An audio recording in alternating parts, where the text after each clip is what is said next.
28살 청년 민호는 오늘도 편의점 야간 알바를 마치고 새벽 4시에 좁은 원룸으로 돌아왔다. 월세 40만 원을 내고 나면 손에 남는 돈이 거의 없었다. 라면과 김치로 끼니를 때우는 게 일상이었다. 부모님은 민호가 20살 때 교통사고로 일찍 돌아가셨고 친척들은 연락조차 끊은 지 오래였다. 의지할 곳 하나 없는 세상이었다. 그런 그에게 유일한 위로는 이웃집 박 여사였다. 어느 날부터 문 앞에 반찬통이 놓이기 시작했다. 처음엔 누가 두고 간 건지 몰랐다. 김치찌개, 멸치볶음, 계란말이. 정성이 담긴 음식들이었다. 일주일쯤 지났을까. 박 여사가 직접 문을 두드렸다. 민호야, 혼자 사는 거 알아. 이거 먹어. 50대 중반쯤 되어 보이는 박 여사는 따뜻한 미소를 지었다. 김치찌개 한 그릇을 건네는 그녀의 손은 거칠었지만 온기가 느껴졌다. 그날부터 박 여사는 민호를 챙기기 시작했다. 일주일에 두세 번은 반찬을 가져다 주었고 민호의 빨래가 쌓인 걸 보면 가끔 빨래도 해주었다. 민호는 감사했다. 세상에 자신을 걱정해주는 사람이 있다는 게 믿기지 않았다. 아주머니 정말 감사합니다. 제가 뭐라 보답을 드려야 할지. 보답은 무슨. 넌 내 자식 같아. 힘들면 언제든 말해. 박 여사의 눈빛은 진심으로 따뜻했다. 민호는 그녀를 친어머니처럼 느끼기 시작했다. 밤늦게 알바를 마치고 귀가하면 문틈에 손편지가 꽂혀 있었다. 오늘도 고생 많았지? 내일 아침 냉장고에 밥이랑 국 있으니 꼭 데워 먹어. 민호는 편지를 읽으며 눈물을 흘렸다. 세상이 이렇게 따뜻할 수 있다는 걸 이제야 알았다. 몇 달이 흘렀다. 민호와 박 여사의 관계는 더욱 깊어졌다. 박 여사는 민호의 알바 시간을 물었고 힘든 일은 없는지 고민을 들어주었다. 민호도 조금씩 마음을 열고 자신의 이야기를 하기 시작했다. 어느 날 민호는 편의점에서 실수로 술병을 떨어뜨려 깨뜨렸다. 사장은 변상을 요구했다. 10만 원. 민호에겐 큰 돈이었다. 한 달치 생활비에 가까운 금액이었다. 집에 돌아온 민호는 망연자실했다. 통장 잔액은 3만 원. 어떻게 해야 할지 막막했다. 그때 박 여사가 문을 두드렸다. 민호야 있어? 밥 먹었어? 왜 그래? 얼굴이 왜 그래? 무슨 일 있어? 민호는 처음엔 말하지 않으려 했다. 하지만 박 여사의 따뜻한 눈빛 앞에서 결국 모든 걸 털어놓았다. 괜찮아. 걱정 마. 내가 도와줄게. 박 여사는 다음 날 아침 일찍 찾아와 10만 원을 건넸다. 아주머니, 이건 받을 수 없어요. 이미 너무 많이 받았는데. 나중에 천천히 갚으면 돼. 급한 불부터 꺼야지. 민호는 눈물을 흘렸다. 이렇게까지 해주는 사람이 세상에 있을까? 고맙다는 말밖에 할 수 없었다. 박 여사는 민호의 어깨를 토닥였다. 우린 가족이잖아. 가족끼리 당연한 거지. 걱정 마. 민호는 더욱 그녀에게 의존하게 되었다. 주말이면 박 여사 집에서 밥을 먹었고 그녀의 인생 이야기를 들었다. 박 여사는 혼자 사는 외로운 과부였다. 남편은 10년 전 심장마비로 갑자기 세상을 떠났고 자식도 없이 혼자 살고 있었다. 민호야, 너는 내게 정말 큰 위로야. 너만 있으면 난 외롭지 않아. 민호도 그랬다. 박 여사가 있어서 외롭지 않았다. 어느 날부터 박 여사가 조심스럽게 말을 꺼냈다. 민호야, 미안한데 택배 좀 받아줄래? 오늘은 내가 꼭 나가봐야 하는데. 네, 물론이죠. 아주머니. 작은 부탁이었다. 민호는 기꺼이 도왔다. 박 여사가 그동안 얼마나 잘해줬는데 이 정도야 당연하다고 생각했다. 며칠 후 또 다른 부탁이 왔다. 민호야, 오늘 좀 바쁘네. 나 대신 마트에서 장 좀 봐줄래? 다리도 아프고. 네, 아주머니. 목록 작성해 주세요. 민호는 마트에 가서 목록대로 장을 봐왔다. 쌀 10kg과 각종 채소, 과일, 생필품까지. 꽤 무거웠지만 괜찮았다. 박 여사는 고마워했다. 역시 우리 민호야. 든든하네. 정말 고마워. 부탁의 빈도가 조금씩 늘어났다. 일주일에 한두 번이던 부탁이 3, 4일에 한 번이 되고 어느새 매일이 되었다. 이거 좀 옮겨줘. 청소기 좀 돌려줄래? 부엌 싱크대가 막혔는데 좀 봐줄래? 민호는 바빴지만 거절하지 못했다. 박 여사가 그동안 자신에게 얼마나 잘해줬는지 알기에. 그 돈도 아직 다 갚지 못했고. 어느 날 박 여사는 좀 더 큰 부탁을 했다. 민호야, 내가 요즘 몸이 안 좋아서 그러는데 당분간 집안일 좀 도와줄 수 있을까? 네, 아주머니. 걱정 마세요. 제가 도와드릴게요. 민호는 매일 저녁 알바가 끝나면 박 여사 집에 들렀다. 청소를 하고 설거지를 하고 쓰레기를 버리고 빨래를 돌렸다. 밤 11시가 넘어 집에 돌아가면 지쳐서 쓰러졌지만 박 여사를 위해 참았다. 그녀가 자신에게 해준 것을 생각하면 이 정도는 해야 했다. 박 여사는 점점 더 많은 것을 요구했다. 부탁은 이제 완전히 명령이 되었다. 민호야, 지금 당장 와. 바로 와. 박 여사의 목소리는 차갑고 날카로웠다. 오늘은 정말 못 갈 것 같아요. 알바 끝나고 바로 가야 해서. 오늘 못 온다고? 내가 너한테 얼마나 잘해줬는데? 이 정도 부탁도 못 들어줘? 박 여사의 목소리엔 날이 서 있었다. 민호가 조금이라도 늦으면 박 여사는 차갑게 변했다. 요즘 왜 이래? 예전엔 그렇게 잘하더니. 변했네. 아주머니, 제가 요즘 알바 때문에 너무 바빠서. 알바? 그거보다 내가 우선이지. 우선순위도 모르네. 민호는 당황했다. 이건 뭔가 다르다. 완전히 다른 사람 같았다. 어느 날 민호는 용기를 내어 거절을 시도했다. 아주머니, 오늘은 정말 피곤해서 쉬어야 할 것 같아요. 뭐? 박 여사의 얼굴이 순식간에 일그러졌다. 내가 너한테 뭘 해줬는데? 밥은? 매일 갖다 준 반찬은? 빨래는? 그 돈은? 10만 원. 기억나? 박 여사는 그 돈 이야기를 꺼냈다. 이거 갚지도 않았으면서 감히 거절을 해? 배은망덕한 것 아니야? 아주머니, 그건 천천히 갚겠다고. 너 같은 애를 내가 살렸어. 내가 아니었으면 너 진작 굶어 죽었을 거야. 알아? 민호는 충격을 받았다.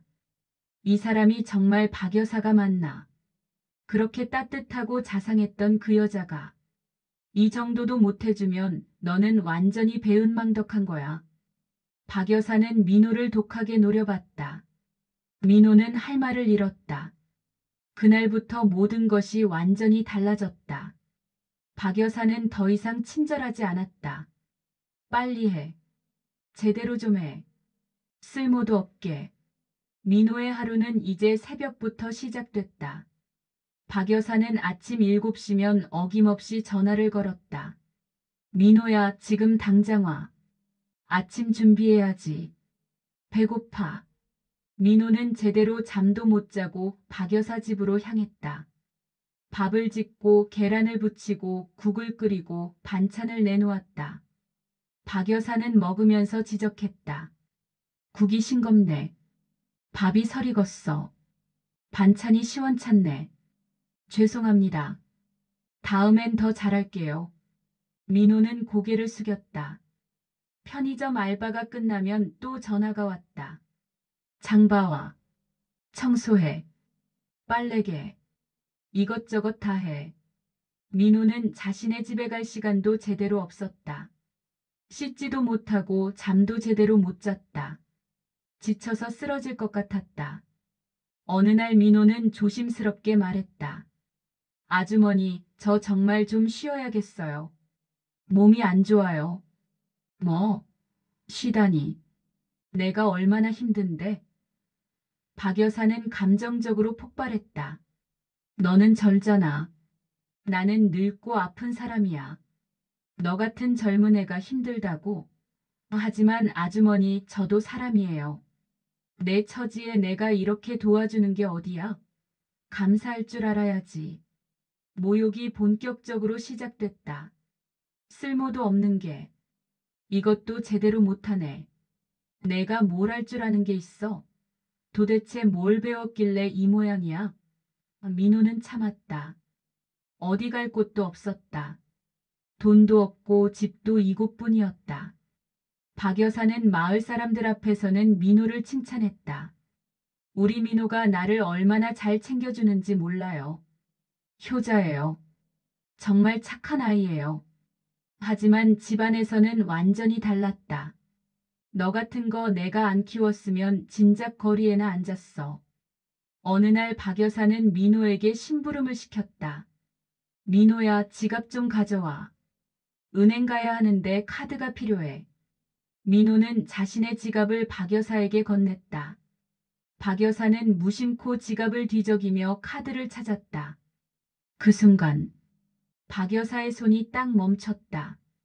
검은색 카드 한 장. 일반 카드와는 확실히 달라 보이는 고급스러운 재질. 거기에는 작지만 명확한 로고 하나. 제2그룹. 대한민국 재벌 순위 3위 안에 드는 거대 기업. 박 여사는 그 회사를 알았다.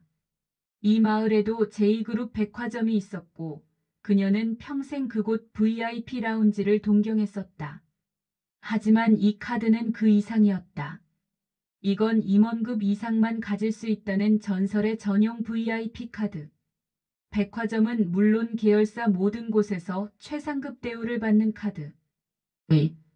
이게 뭐야? 박 여사의 목소리가 떨렸다. 이게 대체 어떻게 내게 있는 거야? 민호는 조용히 카드를 받았다. 제 겁니다. 거짓말하지 마. 이건 훔친 거지? 아니면 주운 거야? 박 여사는 다그쳤다. 하지만 민호는 침착했다. 훔친 것도 주운 것도 아닙니다. 제 카드가 맞습니다. 박 여사는 혼란스러웠다. 이 카드의 의미를 그녀는 너무나 잘 알았다. 마을에 제2그룹 백화점이 있었고 그녀는 평생 그곳의 VIP 고객을 부러워했었다. 하지만 이 카드는 그보다 훨씬 위였다. 재벌가 직계나 임원만 가질 수 있다는. 너 누가 빌려준 거지? 도대체 누가? 아닙니다. 제 카드입니다. 민호는 그녀를 바라봤다. 처음으로 완전히 대등한 눈빛으로. 그럼 뭔데? 설명해봐. 제가 누구인지 아는 게 그리 중요할까요? 아주머니. 다음 날 오전. 검은색 고급 세단 한 대가 조용한 마을에 도착했다. 양복을 말끔히 입은 중년 남자가 차에서 내렸다. 강민호 이사님. 비서실장입니다. 수고하셨습니다. 민호는 자연스럽게 그를 맞았다. 마을 사람들은 그 광경을 넋을 잃고 지켜봤다. 이사님, 저 가난한 청년이. 박 여사는 2층 창문 너머 그 장면을 똑똑히 목격했다. 온몸이 얼어붙었다. 다리에 힘이 풀렸다. 민호는 제2그룹 회장 강철호의 삼남 강민호 이사였다. 재벌 3세. 그는 28배 나이에 이미 계열사 이사직을 맡고 있었다. 하지만 그는 재벌 2세, 3세들의 화려한 삶이 아닌 평범한 세상을 직접 경험하고 싶었다. 그래서 신분을 완전히 숨기고 이곳에서 살기 시작한 것이었다. 그리고 그의 곁에는 항상 보이지 않는 비서팀이 있었다. 모든 상황은 실시간으로 보고되고 있었다. 박 여사가 그에게 했던 모든 말, 모든 행동, 협박, 모욕, 강요, 전부 녹음되고 영상으로 기록되고 문서화되었다. 민호는 박 여사의 집 문을 천천히 두드렸다. 박 여사는 온몸을 떨며 문을 열었다. 왜 그랬어? 왜 나한테 거짓말했어? 왜 신분을 숨긴 거야? 민호는 차갑게 대답했다. 숨긴 게 아닙니다. 그냥 말할 필요를 못 느꼈을 뿐이죠. 내가, 내가 정말 몰랐어. 미안해. 정말 몰랐다고. 미안하다고요? 민호는 차갑게 비웃었다. 제가 누군지 미리 알았다면 그렇게 친절하셨을까요? 아니면 애초에 접근조차 하지 않으셨을까요? 그게 말문이 막혔다. 진심이었다면 제가 누구든 상관없었을 겁니다. 소문은 산불처럼 빠르게 퍼졌다. 박 여사가 재벌 3세를 노예처럼 부려먹었다는 충격적인 사실. 그리고 그 청년의 진짜 정체. 마을 사람들은 입을 다물지 못했다. 재벌을 저렇게 함부로 부렸다고? 미쳤네, 진짜. 돈 때문에 접근한 거 분명해. 무섭게도 잘못 걸렸네. 완전히. 박 여사는 단 하루아침에 마을의 완전한 웃음거리가 되었다. 그녀가 그토록 자랑하던 친절은 완전히 거짓이었다는 게 만천하에 드러났다. 사람들은 그녀를 노골적으로 외면했다. 마트에 가도 백화점에 가도 사람들은 그녀를 피했다. 수군거렸다. 제2그룹과 관련된 모든 혜택이 하루아침에 사라졌다. 그녀가 조금씩 누리던 작은 특권들도 모두 증발했다. 박 여사는 완전히 무너졌다. 명예도 체면도 인간관계도 모든 것을 잃었다. 민호는 조용히 짐을 쌌다. 이제 떠날 시간이었다. 실험은 끝났다. 박 여사는 마지막으로 찾아왔다. 무릎까지 꿇었다. 제발, 제발 용서해줘. 내가 정말 잘못했어. 용서요? 민호는 그녀를 내려다봤다. 제가 용서할 권리가 있을까요? 아주머니는 제가 가장 약하고 힘들 때 의도적으로 접근했습니다. 그리고 철저하게 이용했죠. 난 정말, 정말 처음엔 진심이었어. 진심이었다고. 눈물이 주르륵 흘러내렸다. 하지만 민호는 고개를 저었다.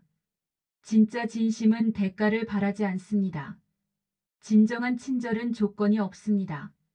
하지만 아주머니의 친절에는 명확한 값이 매겨져 있었습니다. 민호는 마지막으로 말했다. 가짜 친절은 결국 자기 자신을 무너뜨립니다. 탐욕은 반드시 언젠가는 자신을 삼킵니다. 가난한 청년 민호에게 유일한 위로는 이웃 박 여사의 따뜻한 친절이었다. 반찬을 챙겨주고 돈까지 빌려주며 가족처럼 대해주던 그녀. 하지만 친절 뒤에 숨겨진 탐욕이 서서히 드러나기 시작했다. 작은 부탁은 명령으로 바뀌고 도움은 빚이 되었다. 민호는 새벽부터 밤까지 박 여사의 노예처럼 살았다. 모욕과 협박이 일상이 되었다. 그러던 어느 날 박 여사는 민호의 지갑에서 제2그룹 전용 VIP 카드를 발견하고 경악한다. 민호는 사실 재벌 3세로 신분을 숨기고 세상을 경험하던 인물이었다. 그동안의 모든 상황은 비서팀에 기록되어 있었다. 탐욕으로 가득했던 가짜 친절은 결국 박 여사 자신을 완전히 무너뜨렸다. 진짜 친절과 가짜 친절의 차이. 그리고 탐욕이 부르는 파멸을 보여주는 현대판 권선징악 이야기.